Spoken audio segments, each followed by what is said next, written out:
Hey, good morning. This is Mayor Valensky with Driving Markets. Driving while talking about markets. Remember, anything said in this piece is for media publication only. It's not investment advice or financial advice. It's just there to give you a lot of knowledge. I've got huge amounts of experience and knowledge just to hand it over, and hopefully you'll benefit from it, okay? So let's move on. Let's have a look what was driving markets last week and what will be driving markets going forward.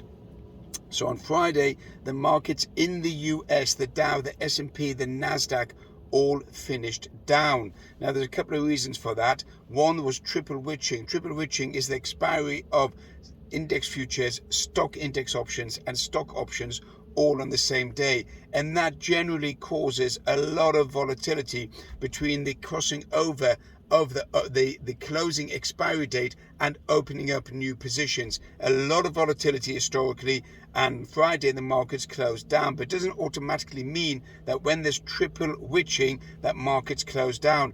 Many times markets are closed up after triple witching. So what really was driving markets to close down on Friday? And again, the overall headline title, the main board reader, is recession or fears of recession.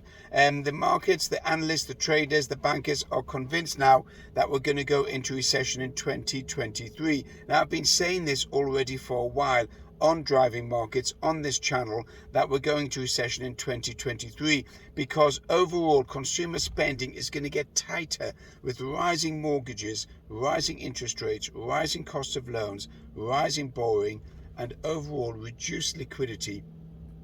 Cost of living is just pushing households to the brink, the food, energy prices, and that's going to have an impact on spending. Impact on spending is going to go all the way through to corporate earnings. So one of the viewers, Albie, asked me, how do I assess corporate earnings? Now, corporate earnings or sales is historical. It's not live at the moment. So we're totally dependent on how those companies are going to report, whether it's in the high-tech sector, whether it's the Amazons, the CRMs, which is Salesforce, the Googles, the Netflix, the Teslas, the Metas, the Facebooks, whatever they're called, whether the high-tech sector reports or whether the normal retail sector reports, whether it's Target or whether it's Walgreens or Walmart's, or whether it's in the UK it's Boots or Tesco's or Sainsbury's or any corporate. They're reporting historical sales, what's happened in the last quarter, and they usually give an indication of what's likely to happen going forward. Now, based on the historical results of those corporate earnings, which is and the likelihood of them going forward, then you get an idea how healthy that company is and what the likelihood is of them beating corporate earnings. Now, the government takes all of those numbers together and comes out with a retail sales number once a month, and it gives an indication as to where retail sales are at. Now, retail sales are a major guide, a major barometer of the health of the economy, because overall all economies are dependent on consumer spending, and if that consumer spending gets tighter or contracted, then obviously that's going to have an impact overall on sales and impact on individual companies and their earnings. Let's take, for example, let's look at Tesla. So I was calling Tesla down from around about the 230 level. It's now 149. My target price when I was calling it with 230 was 150. And the comments I got on Driving Markets, on YouTube, on Instagram, okay, were quite vociferous. They were quite, not aggressive, but extremely animated. Is that where the heck do I get my numbers from? Why would I be talking about Tesla down at 150 when it was at 230? Had great sales, everything looked okay. Because what happens is you look into Tesla and you see that they're buying Twitter, there's production issues with China, overall recalls on cars, and you can see there's a little bit of trouble, not a lot, a little bit of trouble overall on Tesla. So I called it down to 150. Woe and behold, it's come down to its target price of 150. Now might fall below and might go to about 130 level, but that's more or less it. It doesn't mean I don't like Elon Musk. It doesn't mean I don't like Tesla. It doesn't mean I'm targeting them. Not at all. It just means I looked at that particular share and I said, you know what, it's going to go down to 150. And it did. It's at 149. Where it goes from here, not really sure. It all depends on its production.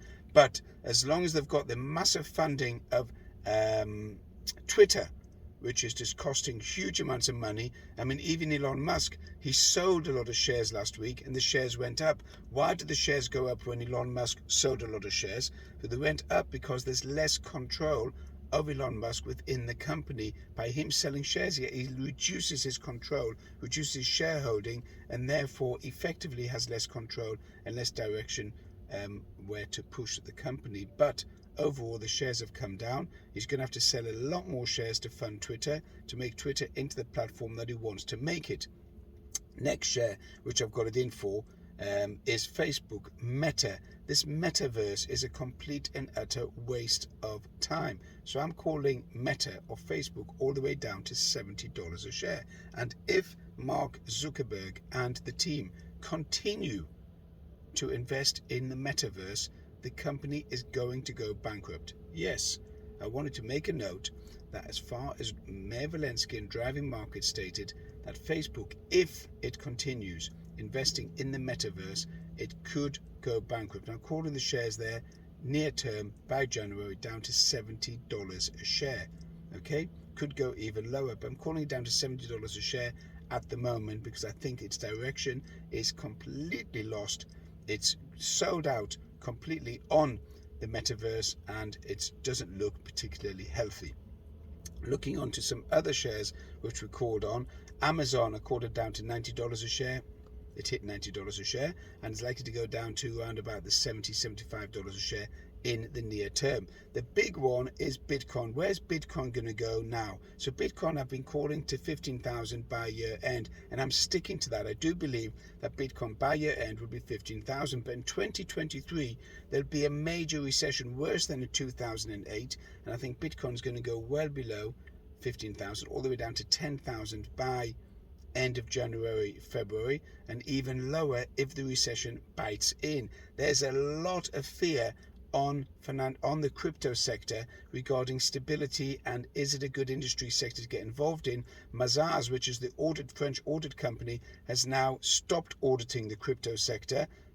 Surprise, surprise, because it's very hard to audit a asset that is non-traceable. So the Mazars in France was given the worked for Binance and the other QCon, who worked for other crypto companies, and they were given the job of auditing to give stability and a bit of support to consumers and to investors, that there's enough finance there to support the trades. Well, they've just now frozen all audits and they're not doing any more audits for the crypto sector. That's going to send another shockwave into the crypto sector.